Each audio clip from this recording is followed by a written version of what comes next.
Hey guys, welcome back to the CryptoJobs YouTube channel.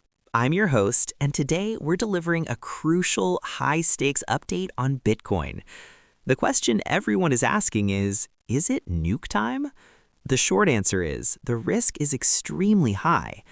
Look at the chart. The price has broken down from the ascending structure, confirming the bearish bias we've been warning about.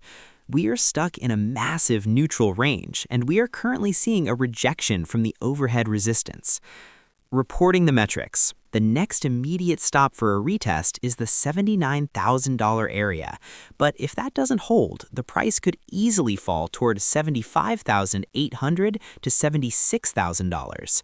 This zone aligns with the lower boundary of the massive yellow box accumulation zone.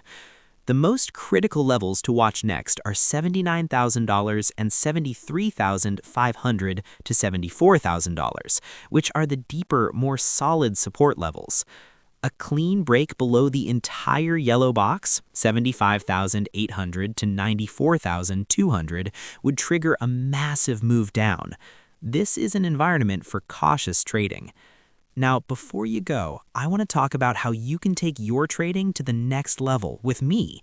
I'm running a free Telegram channel for all my quick updates and market insights, and my free VIP group for even more setups and a closer look at our trading strategy. The links for both are right in the description. Peace out.